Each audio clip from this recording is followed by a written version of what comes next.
muli po, daanan natin yung mga pinag-ano po natin na favor is a mystery. Amen? So, bakit po, napagdaanan po natin that favor finds you. Amen? Na from the beginning pa lang, na po, nasa womb ka pa lang ng nanay mo talaga pong tayo ay tinakatagpo na ng Panginoon. Amen? He qualifies us sa realm po ng heaven from dito pa lang sa mundo. Amen? You are born again because why? Because God's favor you. Kaya ka born again kasi may favor ka na agad ng Panginoon. Amen? Kaya nga madalas tayo nagpa-fasting tayo because we know that we already favored. Hindi ka nagpa-fasting kasi alam mo na nalalapit ka pa lang sa Panginoon o hihingi ka pa lang, hindi. Kaya ka nagpa-fasting kasi alam mo yung sikreto, 'di ba, ng way para makalapit sa Panginoon. Amen? So, portion, 'di ba, favor, yung favor po, position you. So, ang favor, pinoposition ka.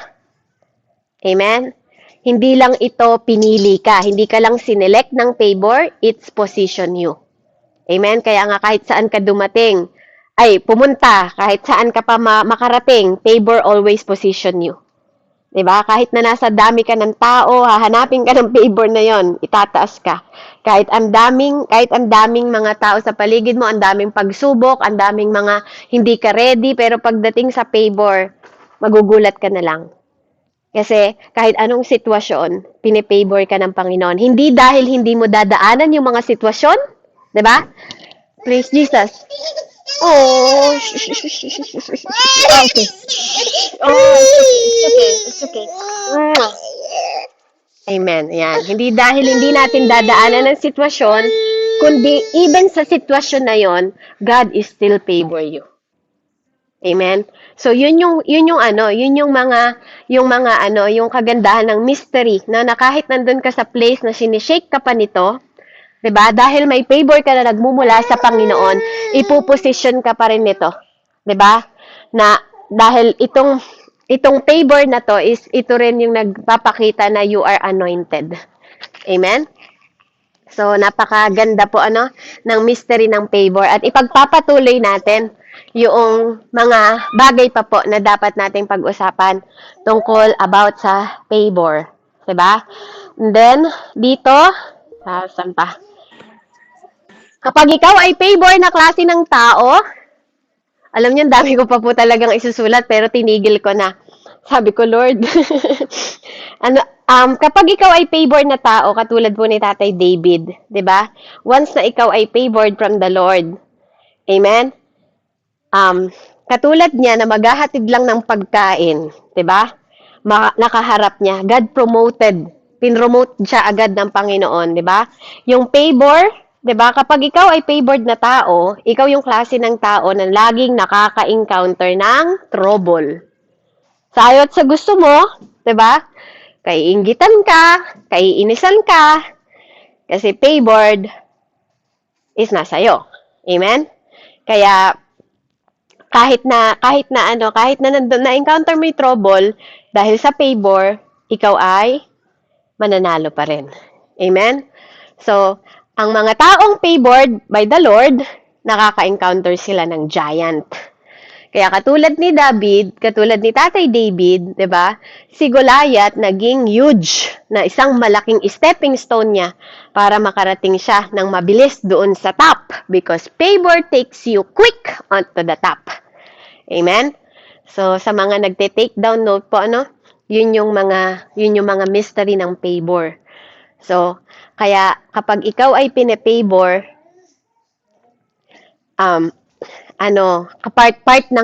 part ng grace, andun rin yung grace and mercy ng Panginoon kasi yun yung nagkikip sa'yo. At ang favor naman ang nag-e-elevate sa'yo at nagtutulak sa'yo pataas. Amen? So, ganun yung hiwaga nun kasi nile-level ka, nilalagay ka sa top floor kahit na nandun ka sa level 1, kapag ikaw ay may favor, itutulak ka sa pinaka-taas. Amen? Kasi yun yung duty ng favor. 'Di ba? Kaya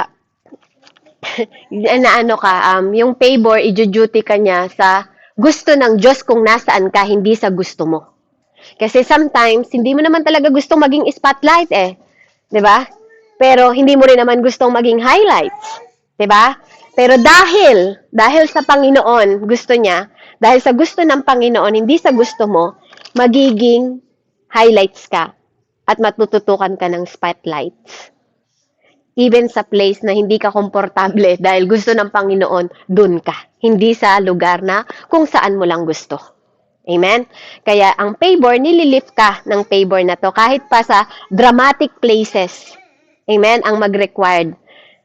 Kaya napakahalaga na maintindihan natin na yung favor, ginagawa ka nitong bold enough para maka-step up ka kung saan ka tinawag ng Panginoon at kung ano ang gagawin mo sa kapanawagan na yon.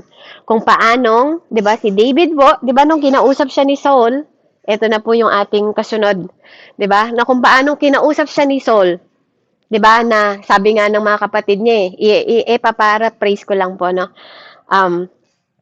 Sabi ng mga kapatid niya, 'di ba? Ikaw talaga kahit saan naghanap ka ng trouble eh. Nung naghatid lang naman siya ng pagkain, 'di ba? Tapos narinig niya si Goliath na sumisigaw na minamasama niya, 'di ba? Narinig niya yung masasamang sinasabi ni Goliath tungkol sa mga people of God. 'Di ba? Kaya naghahamon din si David. Amen. Sino tong higante na to na nagmamaliit sa mga people of God? 'Di ba? Sabi niya. So katulad ng mga sinasabi ng kapatid niya, lagi siyang troublemaker. Pero nung si Saul ang kumausap sa kanya, no, idala mo sa akin yung ano na yan, yung bata na yan, 'di ba? Idala mo sa akin yung teenager na yan. Sabi ni King Saul sa kanya. At 'di ba? Nakita natin doon na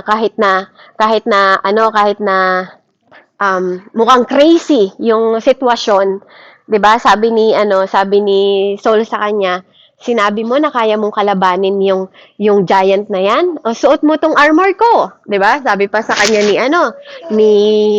ni King Saul. Pero ang sabi ni David, hindi, okay na sa akin tong mga bato na to. Tsaka itong sling ko. Okay na to. Na kakalabanin ko yung ano na yan, yung higante na yan sa pamamagitan ng Panginoon, ng lakas ng Panginoon, 'di ba? Kasi binigay ni David na kaaway ni God yung higante 'di ba? Dapat ganun din tayo. Yung mga problema natin sa harapan natin, ibigay natin sa Diyos, hindi yun tayo yung nagmamagaling na kaya natin. 'Di ba?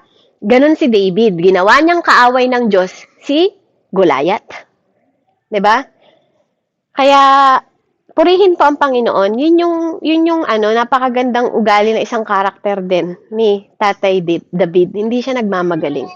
Hindi niya sasabihin kaya niya yung mga bagay na alam niya na dahil lang sa sarili niyang lakas, kundi ibinigay niya sa Panginoon si David para kalabanin dahil minamaliit niya yung people of God.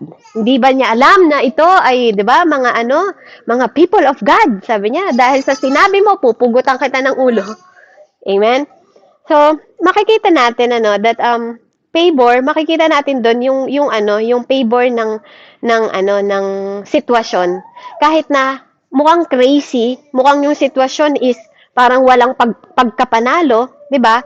Ano yung gagawin sa'yo ng favor? Ang gagawin ng favor sa'yo, favor, 'di ba, will make you listen those who are in power.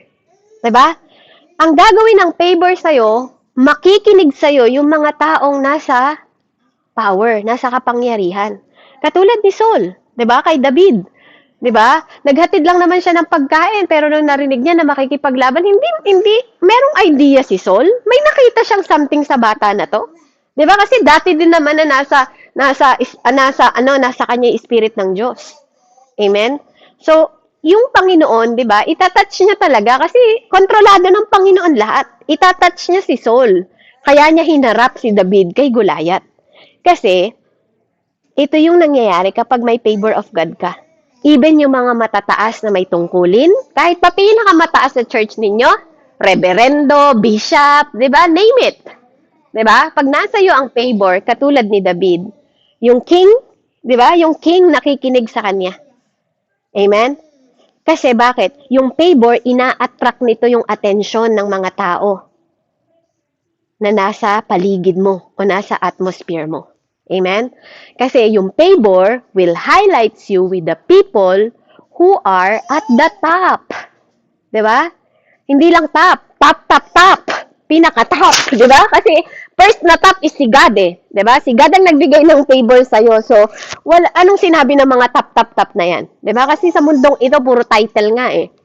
Amen. Kaya nga minsan mayayabang na po eh yung mga taong may title. Amen? So, hindi po lahat, di ko po nilalahat, pero mag-ingat po tayo. Amen? It's not about your title. It's about who you are sa harap ng Diyos. Yun pa rin po ang ating dito sa sa harapan po ng Panginoon. So, kaya nga napakahalaga na na nakikita natin yung ating sarili po na lagi tayong nagdadamit ng humility. Amen? Kasi kapag ganun ang mo, sabi nga, kapag mayabang ka, God will oppose the proud. Pero kapag nagdadamit ka ng humility, 'di ba? Yun yung mga tao na may na may tiwala ka sa kayang gawin ng Diyos, hindi sa kayang gawin lang natin. Amen? Kaya nga, napakahalaga po. Ako nga po, pag tinitingnan ko yung sarili ko, ngayon, sabi ko, mula pa noon na pinagbubuntis pa lang ako, you don't knock your head. Come on. Nung pinagbubuntis pa lang po ako ng mama ko, no? Dati iniwanan po siya ni Papa. Kasi kasi po, kumbaga parang hindi naman siguro plano ni Papa na mapakasalan talaga yung mama ko. Pero siguro po talaga, no, when God's favored you, kahit sa sinapupunan pa lang, pine-favor ka na. Kasi nasa sinapupunan pa lang ako ng mama ko. Then, nung pinanganak ako, talagang nag-iba lahat ng isip ng papa ko. Talagang lahat binigay sa mama ko, lahat ng favor binigay sa mama ko. Kasi nung nakita niya ako na pinanganak. And then, simula noon, lagi akong kasama ng papa ko. Actually, nag-church po ako eh. Bata pa lang ako, nag-church ako. Tumatayo talaga ako sa pulpito, bata pa lang ako. Nagbabasa ako ng Bible. Ngayon ko lang nababalikan habang ginagawa ko tong mensahe na to na really, indeed, no po, God's favor me, bata pa lang ako. Alam nyo, bata pa lang ako, nakaupo po ako sa lamesa. Alam nyo kung sino yung mga kasabay ko na kumakain sa 5-star hotel? Ang kasabay ko pong kumakain nung ako ay bata, because my father is, kung di nyo na itatanong, ang papa ko po is, pangalawa siya sa superintendent ng isang malaking kumpanya. Amen? So, ang mga kaupo ko po, bata pa lang ako, si Sunshine Cruz, Donita Rose, sila Ina Raimundo, yan. Sila Donita Rose, ganyan po. Yun yung mga kasabay kong kumakain sa 5-star hotel. Na po, kung saan nagpupunta yung papa ko, nandun ako. Nandun po ako. At si Linsay Custodio, minsan nga niloko pa ni Papa si Linsay Custodio kasi umiyak ako noon kasi naiya ako kasi pinapaakit ako ni Papa sa stage. Proud na proud yung Papa ko sa akin. Lagi akong honor, lagi akong tumaakit ako sa stage, Alam niyo, uuwi Papa ko kasi magpapaalam siya sa boss niya kasi sabi niya, honor yung anak ko, first honor yung anak ko. Kaya bata pa lang, alam niyo po, 6 years old pa lang ako, graduate na ako ng kinder kasi sa sobrang talino ko. Praise God. Purihin ng Panginoon. Siguro nga po, yun nga, iniisip ko nga, oo nga, I'm so favored. Tapos, simula nung pinanganak ako, even ang papa ko po, lagi siyang nagpo-promote lagi yung papa ko. Kaya, even ngayon, nararamdaman ko na hindi lang yung mga taong celebrity, hindi lang yung mga tao na yon ang talagang nagbibigay po ng parang feeling mo favor, even sa spiritual, na po.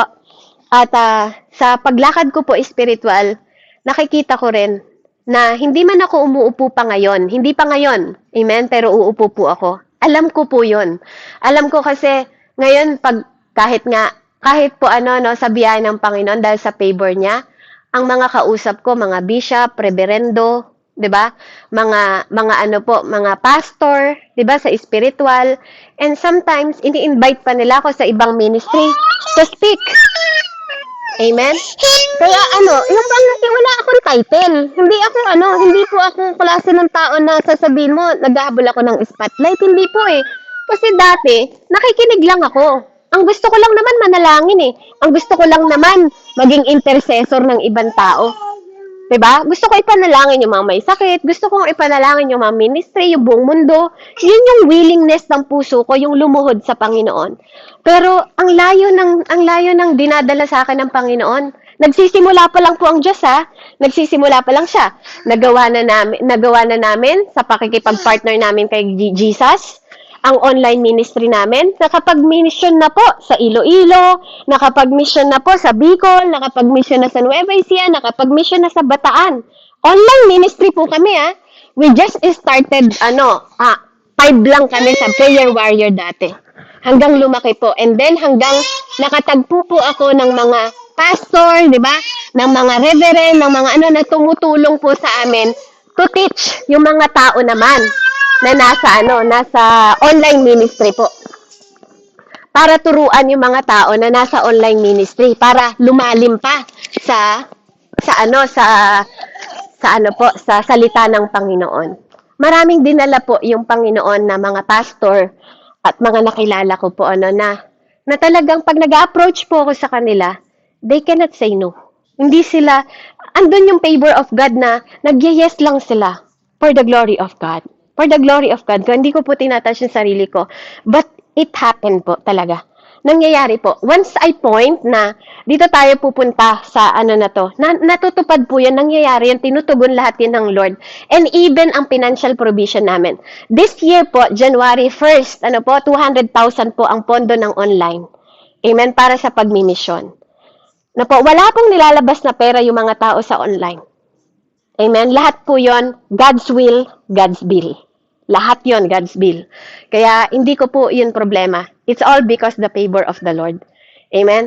Kaya nagpapasalamat ako sa Panginoon kasi hindi ko pwedeng ikwento yung kwento ni Tatay David. Kasi kwento niya yon. Hindi ko rin pwedeng ikwento yung testimony ng ibang tao. 'Di ba?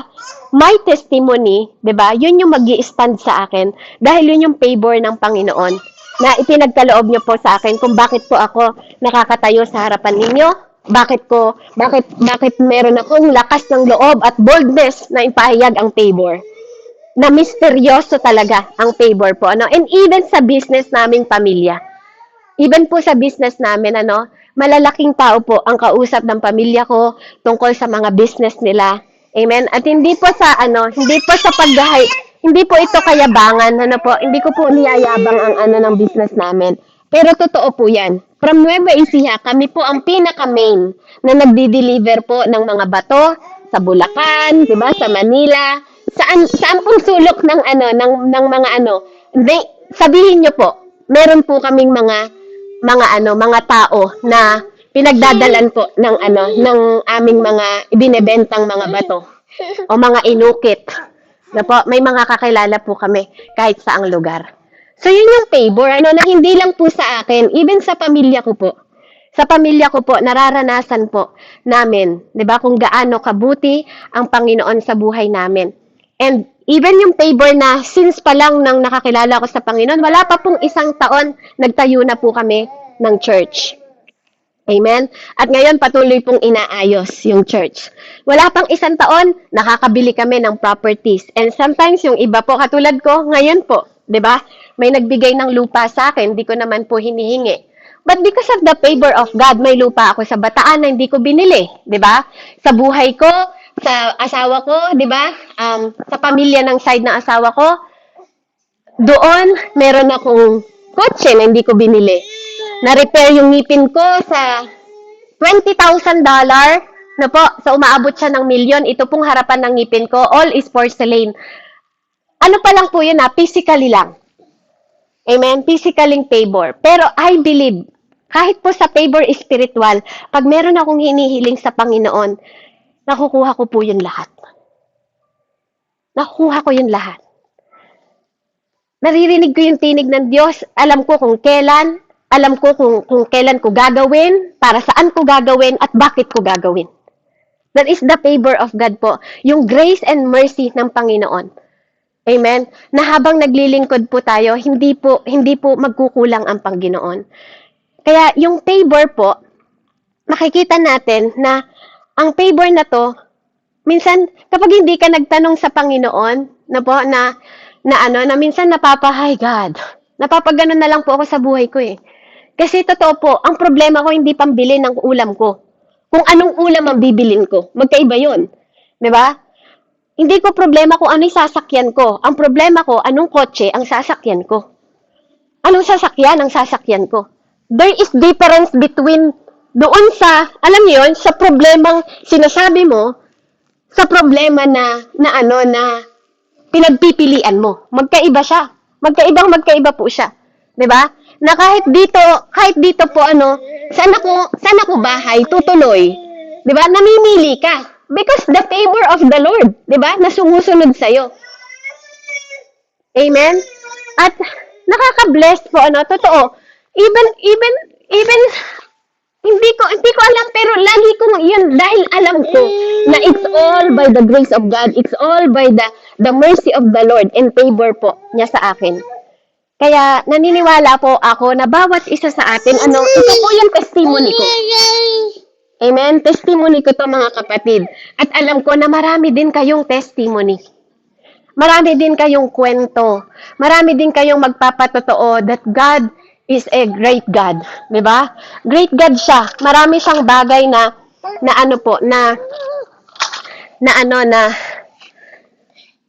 natatanggap natin because of the favor of the Lord.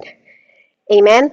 So, favor will make you rising grand. Tinataas ka nito. Kasi ang nag-i-speak sa buhay mo is the favor of the Lord. Katulad ni Mary, di ba? From being just regular girl na nagmamahal sa Panginoon. Dahil yun yung main text natin last week, di ba? Na pinili siya ng Panginoon, di ba? From mahal lang niya yung Diyos, nagmamahal siya sa Diyos, naging mother of faith. From mother of faith, naging mother of God. Di ba? Because God's favor her. Di ba? Yun yung nagagawa ng favor, di ba? Crazy, pero ito. But it's all because of the favor. Ganon yung look like ng favor. Ganon talaga ang favor sa tao. Mukha siyang crazy, pero totoo pong ito yung nagaganap. Na today, maybe walang-wala ako. Di ba? Nangyari din sa buhay ko yun. Today, dati po, katulong ako. Pero ngayon, tomorrow, kinabukasan, ako nang may-ari na pinagtatrabahuhan ko. Sariling oras ko, di ba? Sariling kotse ko, sariling bahay ko. Di ba? Na dati, wala ako lahat nito. Amen? So, yun po yung nagagawa ng favor. Ano po sa atin? Hindi lang sa tahanan mo, sa business mo, sa money mo, sa mga anak ko. Di ba yung favor ng anak ko? Ang dami pong taong magagaling, no? Pero isa sila sa varsity. Di ba? Number 1 din, nagtatap po yung aking mga anak sa kanilang pag-aaral. Kahit ang daming mga estudyanteng matatalino. Di ba? Pwede namang iba. Bakit ikaw? Bakit sila? Di ba? Kasi nag-overflow yung grace ng Panginoon and favor niya sa bawat isa sa atin. Amen? Kaya, kung ikaw yung klase ng taong di ka nagtatanong ng bakit, di ba? May something wrong sa'yo. Di ba? Kasi alam natin, it's only because of God. God do that. Hindi dahil ako'y perfecto, hindi dahil pure ako. Hindi. Di ba? Kasi alam natin that God's favor us. Amen? Pwede ba nating itaas yung ating kanang kamay? Because ang ating kanang kamay is nagsisimbolize siya ng power. Amen? Can you say to yourself, sabihin natin, no, i-lift up natin yung ating kanang kamay at sabihin natin, favor has found me. Favor has found me. Diba? Natagpuan ako ng favor ng God. Kasi kaya ka born again ngayon, kasi natagpuan ka ng favor ng Panginoon na to. Amen? So, purihin ang Panginoon. Hallelujah. Tandaan niyo po yan, ang right hand natin is power. Power to. So, kaya ang favor po is an act of God. Diba? Na kapag sinow sa'yo ng Panginoon, napaka-interesting po nito. Katulad na lang kung paanong sinow ni Lord ang buhay ni Ruth. Diba? Alam nyo ba na si Ruth, ito yung Cinderella story ng ating Bible. Diba? Sa Bible po, ito yung Cinderella story. Kasi dito pinapakita yung favor, diba? Na nag-turn around yung buhay niya. Diba? After namatayan ng asawa, naging balo, sumama sa biyanan, nakakilala kay Boaz, diba? Makikita natin, nagpupulot ng tira-tira doon sa mga pinaggagapasan, 'di ba? Nagpupulot ng mga tira-tira sa aanihan ng mga tauhan ni Boaz, 'di ba? And then suddenly, siya yung naging asawa ni Boaz. Amen? At naging great-great-grandma, di ba? Ni Jesus. Di ba po? That's the act of God. Yun yung art ng Lord. Kung paano siya nag-act because favor is mystery. Amen? Kaya nga mga kapatid, ano po? Oops. Kaya nga, mga kapatid, napakahalaga po na ating maintindihan yung favor of God. Amen? Kasi ito, sabi nga ng Panginoon, even si Jeremiah, from the womb of your mom, di ba sabi niya, sa mother mo pa lang, na ano ka na favor na tayo ng Panginoon. Amen? Kasi sa pamamagitan ng sinesend ng Panginoon na favor sa atin, andun din, di ba? Andun yung grace ng Lord. Hindi pwedeng may favor ka ng God, tapos wala kang grace ng Diyos. Di ba? Kaya nga katulad na in-explain ko nung una, hindi pwedeng maghiwalay ang favor at grace. Or ang grace at mercy, or mercy at grace. Kasi triplets itong tatlo na to. Amen? Kaya, kapag sinend ni Lord yung favor, di ba? Susunod na dun yung grace, di ba? Magkakasunod na po yun. Kaya itong grace, ini-ensure nito na magre-remain siya. 'Di ba? Sa'yo. Itong grace, 'di ba? Hindi lang ito basta nag-e-ensure na nagre-remain ang Panginoon sa'yo, but ang grace is also interesting, katulad ng favor. Kasi it makes God answer you anytime na mag-ask ka sa Panginoon because you can come to the Lord na sa throne ng mercy. 'Di ba? Katulad ng binasa natin last week. And you can come to the Lord sa throne ng grace. Amen? It's all by grace and it's all by mercy of God. Kaya nga, hallelujah, di ba? Kaya nga, God grace us. Kasi itong grace na to, ito yung na kahit anong tanong mo sa Panginoon, di ba? Yung grace na yon is pwedeng sapat na maging dahilan para gawin niya para sa'yo. Yung hinihiling mo, yung hinihingi mo, di ba? Kasi hindi naman dahil perfecto ka. Kasi nungalingan po. Ako, naniniwala ako, walang taong perfecto. Na kaya natutupad lahat ng hiling mo kasi perfecto ka, hindi po. Walang taong perfecto sa harap ng Panginoon unless lumalapit ka, 'di ba? Sa grasya ng Panginoon. At dahil ang righteousness mo is kay God, but not to you. Kaya ang sikreto ng answer prayer, alam niyo kung ano? Ako po, ang sikreto ng answer prayer ko, kung bakit ako laging may answer prayer sa Panginoon, kasi kailangan mong magdepende sa grace ng Diyos. Hindi sa mga ginagawa ko. Kundi nakadepende tayo lagi dapat sa grace ni God. Sa lahat ng finish work niya, sa grace niya, at sa mercy ng Panginoon. Amen? Hindi dahil feeling mo, di ba? Feeling mo lang yun. Pero it's not about you. It's about Him. Amen? Kaya mo naririnig ang tinig ng Panginoon because God grace you. Hindi yung sasabihin mo, I keep myself pure sa harap ng Diyos. Hindi po. You hear God because God grace you. Hindi sa kung ano pang dahilan. Like I said, no one is perfect. How can you be perfect? How can you be qualified, 'di ba? Para kausapin ka ng Diyos. Saang banda nyo po tinitingnan yung sarili natin para kausapin tayo ng Panginoon at sagutin niya tayo? How can we qualify ourselves? Para sabihin natin that we deserve na kausapin ng Panginoon kung hindi kay Jesus Christ, kung hindi sa Holy Spirit. How? It's all act of mercy. Diba po? It's all act of grace. It's all act of favor. Kaya nga po sabi sa Exodus 33:17, anong sabi po doon? Pabasa nga po. Ito po si Moises na nakikipag-usap siya sa Panginoon na sinabi ng Panginoon sa kanya, Moises, I know you by name. Kung pwede pong sa English nyo basahin at kung meron pong Tagalog. Exodus po 33:17. Amen? Ayan, sa Tagalog muna tayo, 83:17. Sabi po dito, sige, gagawin ko ang hiling mo sapagkat ako'y nalulugod sa iyo at kilalang kilala kita. Sabi ni Yahweh. Amen po. Ayan. And then sa English, 23:17.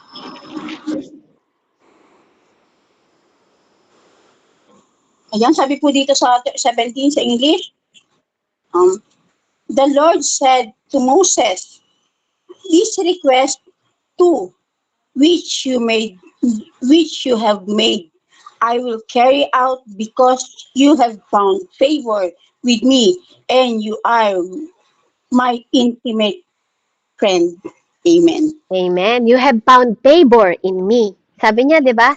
And you are my intimate friend and I know you by name. Di ba? I know you by name. Sabi niya po doon, Tita Lisa. Hindi kanya know by title. Katulad ng mundong ito. He know you by name. Amen? Kaya nga, ang favor po is relationship. Pamute nga po, Tita Lisa, para hindi po tayo nagpipidback na dalawa. Same way po, tayo po, kilala tayo ng Panginoon. Si Lord po, nagdi-deal siya by first name basis. First name basis. He's not dealing with you sa base po ng promises niya, 'di ba? Sa mga people na nandito before you. So sa madaling salita, hindi kanya dinidil, 'di ba po, ngayon, sasabihin niya, kilala kita Meds, kilala kita Joy, kilala kita Jeneline, kilala kita Jenna, hindi dahil sa mga tao nung unang panahon. Amen? Kilala ka niya, really by name. First name mo. Alam niya na si Ate Maylin ka, 'di ba?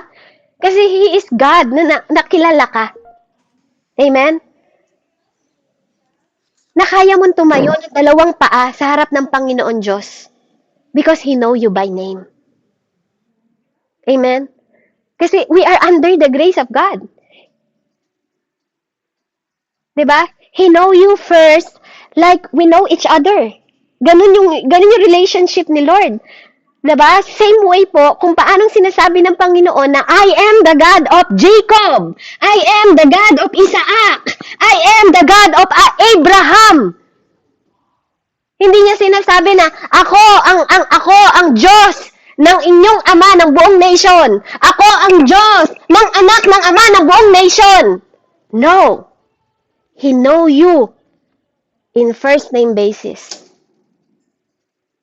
Amen? Kaya dito sinasabi niya, Moises, because I favor you, dahil kaibigan kita. And alam mo, kilala kita, Moises eh. I know you by name. You see? Diba? Ibang klase po pag favored ka ng Panginoon. Nung dumating din yung anghel kay Mary, Mary, sabi sa kanya. Diba? Hindi siya tinawag sa kung ano. Diba? Pinagpalang babae. Hindi siya titinawag sa title. Diba? Even si Tatay Samuel, pumunta ka sa bahay ni Jesse. Diba? Hanapin mo yung kanyang anak. I-anoint mo. Bakit hindi sinabi ni Lord yung name ni David? Diba? Hindi ba alam ni Lord yung pangalan ni David? Kasi prophet niya si Tatay Samuel. Alam niyo kung anong dahilan? Because Tatay David has not entered to the grace period. Wala pa siya sa grace period yet. Kaya hindi pa pwede makipag-deal sa kanya si God. Amen? Kaya even si Tatay Samuel, he is a prophet, di ba? Tinetest ni Tatay Samuel yung mga tao na nasa paligid niya using his discernment to find the one, di ba? Na pinupoint ni God sa kanya. At hindi hinayaan ng Panginoon na magkamali siya kasi ang tingin niya yung makisig na panganay eh. Pero hindi yan. Kaya sabi ni Tatay Samuel, may anak ka pa ba? Di ba? Kasi alam niya, naririnig niya yung salita ng Diyos eh, kahit hindi naririnig ng mga tao sa paligid niya. Dahil hindi pa dumarating yung grace kay Tatay David. Hindi katulad ni Tatay Moises. Si Tatay Moises was favored, katulad ng binasa ni Tita Annalisa. Di ba? From the beginning pa lang, first pa lang, he's favored. Diba? Nandun siya sa category na God, diba? Tinatawag siya agad sa pangalan from the beginning, Moses. I know you by name. And ano demand ni Tatay Moises? I don't leave. Sabi niya doon, pag binasa niya yung una, I will not go out here. Hindi ako daalis dito. Hanggat hindi mo kine-claim na mahal mo ako. Hanggat hindi mo pinuprove, sabi niya, nakasama kita. Kahit wag na lang, basta hindi, kung hindi mo ako sasamahan, hindi ako aalis. Kung hindi ako sasamahan ng presensya mo, dito lang ako. Kasi alam nyo, Tatay Moises na-realize niya, nung sinend siya sa Egypt, half portion lang yung kasama niya sa presensya ng Diyos, hindi yung whole ni God. Kaya dapat ganun din tayo, no? Kaya nating ma-determine na nung panahon na yon, ang kasama lang ni tatay is anointing. Ni Tatay Moises, anointing lang, tsaka power.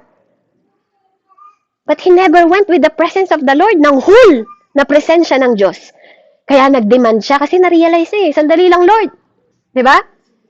Sandali lang, sabi niya. Sabi niya dito sa verse 18, Then Moises said, Now, show me your glory. Diba? Kung talagang you know me by name, sabi niya. If you really know me by name, sabi niya, then, sabi ni Tatay Moises, show me your glory. And the Lord said, I will cause all my goodness to pass in front of you. And I will proclaim my name, the Lord, in your presence. I will have mercy on whom I will have mercy. And I will have compassion on whom I will have compassion.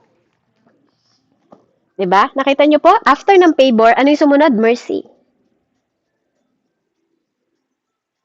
Amen? Kaya napakahalaga po, ano nang pinag-aaralan natin? If you know this God deeper, mga kapatid, you will know kung saan ka lumalakad ngayon at saan ka tumatayo. God is not dealing using titles. Hindi niya sinabing, propeta! Ang propeta ko! No, hindi. Ang pastor ko! Ang bishop ko! Ang evangelist ko! Hindi, no. He don't know you by titles, katulad ng mga churches ngayon sa mundo. God is dealing by first name basis, not by title basis. Kaya wag mong titingnan na maliit yung sarili mo kasi you're not entitled, no. Because yung church, they value titles, but God values names. Everyone that God's love, lahat ng minamahal ng Panginoon ever since, siya ang nagdadala closer to Him. He never called them by titles. They know them by name. Moises! Elijah! Anong ginagawa mo sa kuweba na yan? Bakit ka nagtatago dyan, Elijah? Elisha! Tinatawag niya. Even si Adan at Eva, even yung unang mga tao noon, they know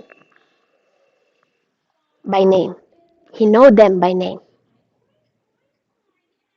Hindi sinabi, ang una kong mga nilikhang si Adan at Eva. Hindi ganon. Hindi katulad ng mga churches ngayon. Dahil may title lang, di ba, kagalang-galang sila dahil sa title nila.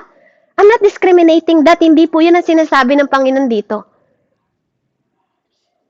But He always called them by name. Ganon ka din. Because you are favored. You are favored. Amen? Kaya, kasi, bakit po? Gustong ipaalam sa'yo ng Panginoon that He know you by name. Kasi anong goal ni God? Ang goal ni God is para mag-repent tayo, hindi mag-punish. Hindi parusahan. Ang church po, anong ginagawa ng church? Ine-expose yung mga taong nagkakasala. Pero anong ginagawa ng Diyos? Nagpapadala lang siya ng prophet niya sa harap ni David. Hindi para ipahiya si David, kundi para mag-repent si David. Para mag-win ng soul. Kasi they are favored. Para magawa pa rin niya yung goal na gusto ng Panginoon sa kanya. Yung purpose ng Diyos sa kanya para ma-fulfill pa rin niya. Dahil ang favor, grace at mercy na kay Tatay David. Ganon din sa'yo. Yun ang nagme-maintain sa'yo, nagkikip sa'yo, at nagpatuloy. Kaya ka nagpatuloy because of grace, mercy, and favor ng God. Kaya mo na ipagpapatuloy yung pinapagawa ng Panginoon sa'yo. Hindi ka magkakaroon ng intimacy at relasyon sa Panginoon without favor, grace, and mercy ng Diyos. Ganun kahalaga yung tatlo na yun. Kaya nga, favor is mystery. Ang dami pa pong pwede kong ikwento sa inyo. Dahil favor is really mystery. Mercy and grace. Amen? Kaya gusto ko pong iwan sa inyong lahat. You are born again because God's favored you. At marami pang misteryo ang favor po kung atin pang ididig ng mas malalim. Pero hindi na po para humaba tayo, mga kapatid. Kaya I hope and I pray po na marami po tayong natutunan. Kasi kapag favored ka, maraming pwede kang itulak, 'di ba? Kahit pa giant, trouble ang nasa harap mo. Pag God's favored you, you always have victory. Hindi lang dahil sa strength at ability mo. Kasi binibigyan tayo ng ability. Si Tatay David, may ability siya makipaglaban. Kasi nag-practice siyang makipaglaban sa bear, sa oso, sa leon, di ba? But gagamitin yun ng Panginoon, di ba? Para magkaroon ka, di ba? Ng level up. Di ba? Ng elevation. Dahil yun ang tutungtungan mo. Lahat ng gift niya, spiritual, at gift niya na ability mo, tutungtungan mo yun para ma-elevate ka. Ng one click ng favor. Kahit giant kaya mong tungtungan para mapunta ka sa top of top. Kasi bakit? Ang nag-favor sa'yo, top of top of top. Amen? Purihin po ang Panginoon. Hallelujah, tayo po'y manalangin. Purihin ka, Ama. Marami pong salamat, O Diyos. Hallelujah sa mensaheng ito. Patuloy ko pong pinapaalala sa bawat isa, po. Lagi nyo pong tatandaan. Lagi nyo pong isa sa puso at isa sa isip. Hallelujah na God know you by name. Amen? Kaya ang favor of God, ito yung stepping stone mo to lift you. Sa lahat ng bagay, ito yung magtataas sa'yo. Ito yung hihila sa'yo pataas at ang grace ng Lord ang magkikip sa'yo. Kahit pa meron kang shortcoming, kahit pa magkasala ka, the grace will keep you. At yung mercy ng Panginoon ang magme-maintain sa'yo kung bakit ka mananatili dyan. Because you are predestined. God chose you. Hindi ka pinili ng tao. Ang Diyos ang tumawag sa'yo. God chose you. Hindi ikaw ang pumili sa sarili mo. You are predestined from the womb of your mom. Kaya ang favor will follow you. Diba? Kaya nga, tingnan yung Psalm 23, pangako po yun ng Panginoon, mga kapatid. Pero kung kabisado mo lang ang Psalm 23, kabisado mo lang ang Psalm 91, at hindi mo kilala yung taong, yung God, yung shepherd ng Psalm 23, ikaw na siguro yung pinakakawawang tao sa mundo. Don't just memorize the scripture or word. Seek the author of the word. Maglonging tayo sa nagbigay ng inspirasyon ng word na yon, sa nagbigay ng kapangyarihan na yon, sa nag-a-anoint. Seek Him. Seek His face. Don't just seek the promise. Seek who promise. Magkaiba po yun. Amen? Purihin pa ang Panginoon. Salamat po, Ama. Thank you for your favor. Thank you for your love. Thank you for grace, mercy, Panginoon. Maraming salamat po, Ama, na ikaw ang Diyos na hahanapin namin. Ikaw ang Diyos, Panginoon, Lord, na ipiplease namin, hindi yung mga tao sa paligid namin. Lord, dahil ikaw lang ang mahalaga, Panginoon, at hayaan mong ikaw ang magturo sa amin, Panginoon, kung paano kami tamang magmamahal, mag-worship, Panginoon, ng kapwa namin, Panginoon, and even the way how we worship you sa iyong harapan, Panginoon. Salamat po sa lahat ng favor na binibigay mo sa aming buhay, sa lahat ng testimony ng aking kapatid na maiyahayag nila because of your favor on how they realize, Panginoon, na mula sa kanilang kapanganakan, anuman ang sitwasyon at kalagayan nila, Panginoon, circumstances ng buhay, the favor follow them and your grace and mercy, Panginoon. Kaya Lord, maraming salamat po na katulad ni Tatay Moises, you know us by name. You know us from the womb of our mom, Panginoon. Nakasulat na yung plano mo sa amin. Nakasulat na yung kwento namin. Nakasulat na kami sa book of your life, Panginoon. Because you are our life. Dahil ikaw ay tinanggap namin maging Diyos at sarili naming tagapagligtas, and we are favored for that. Lord, thank you so much. Thank you, Panginoon. We give you all our gratitude, Father God, na nagpapasalamat, Panginoon, because we appreciate the salvation dahil hindi lahat ng tao sa mundo pinili mo. Hindi lahat ng tao may salvation, Panginoon. Kaya maraming salamat sa favor mo, Panginoon, sa grasya mo at habag mo, Ama.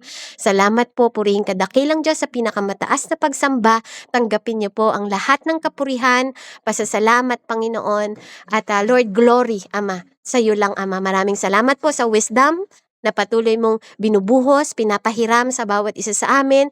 Salamat po sa understanding at salamat po sa knowledge, Ama. Purihin ka dakilang Diyos sa pinakamataas na pagsamba sa pangalan ni Jesus. Amen and amen. Palakpakan po natin ang Panginoon. Glory to God po. Marami pong salamat. Amen. Ayan, maraming salamat pati sa karugtong ng mensahe na mystery of favored. Amen. Napakaganda po ng mensahe, pagpapaalala sa atin tayo ay favored, talaga naman pong tayo ay favored. Amen. Kaya tayo ay nananatiling andito. Sabi nga po kanina, yung ating intimacy, hindi tayo magkakaroon ng malalim na ugnayan sa Panginoon kung hindi natin nararamdaman yung pabor po na nagmula sa Kanya. Amen po, Kasi the more na mayroon tayong nararanasan, mas lalo tayong nauuhaw sa presensya po ng ating Panginoon. Kasi alam natin na may ginagawa siya. Mayroon siyang ibinigay, mayroon siyang ipinagkaloob. At kung bakit tayo dun sa kung saan niya tayo dinala na yon ay tayo'y mananatili kasi mayroon tayong tinatanaw at alam nating hindi lang tayo mayroong tinatanaw, mayroong nandun sa atin na kaloob po niya. Amen. Ang ganda po ng mensahe. Ayan, I'm sure sa inyo marami rin kayong na-notes, maraming nagrema sa message ngayong umaga kung paano tayo ay nasasabi natin na tayo po ay favored by God. Tunay naman po talaga na lahat tayo ay favored ni God. Amen. Kaya sige po, mauna, mag-unmute ang lahat ng favor dito. At lahat tayo ay favored po ni God. Amen. Thank you, Lord. Amen. Amen. Blessed morning, everyone. Thank you so much, Sister Beverly. Amen. Maraming salamat po, Pastora. Yes, thank you sa magandang topic natin sa umagang ito na pinapaalalahanan talaga tayo na we are favored. Salamat sa Panginoon. At gusto ko po magpasalamat sa Panginoon dahil hindi lang pabor yung kanyang pinagkakaloob, kundi yung biyaya niya na we don't even deserve this biyaya, pero ang Panginoon, walang sawa siyang nagbubuhos ng biyaya sa atin, lalo na sa mga anak niya na nagsisik ng kanyang righteousness. No? At inuuna talaga ang Panginoon sa kanilang mga buhay. This is not because we are mababait, masisipag, hindi po yun. Because God is good all the time, and all the time is God is good. Ano po? At salamat sa Panginoon dahil natapos ko na po yung 2 taon ko pong pag-aaral sa APIS, and finally gagraduate na po kami kami na po, no? At pinangahawakan ko yung sinabi ni Lord sa Proverbs 4:7, the beginning of wisdom is this: get wisdom, though it costs all you have, get understanding. Yun po, no? Ang ganda ng sinabi ng Panginoon. Talagang mahirap po siya. Hindi po mahirap eh. Gusto ko kayong i-encourage, pero mahirap na mahirap po siya. Ano po, no? Pero dahil sa biyaya, ayun, dahil sa biyaya, dahil sa pabor ng Diyos, napagtagumpayan po natin siya. And hindi po dahil sa marunong po ako, hindi po dahil sa siguro po niloob ito ng Panginoon, at may mga time na umiyak na ako, napapagod na ako, parang gano'n po, "Lord, ano ba 'to, natutuyo na yung utak ko," gano'n po, no? Sa biyaya ng Panginoon, I overcome it, naitawid ko po yung 2 taon, at hindi ako pinabayaan ng Lord. Sinamahan niya ako until the end, at naniniwala akong araw-araw sasamahan niya po ako, no po, no? Dahil 'tong inaral ko na ito ay mas mahirap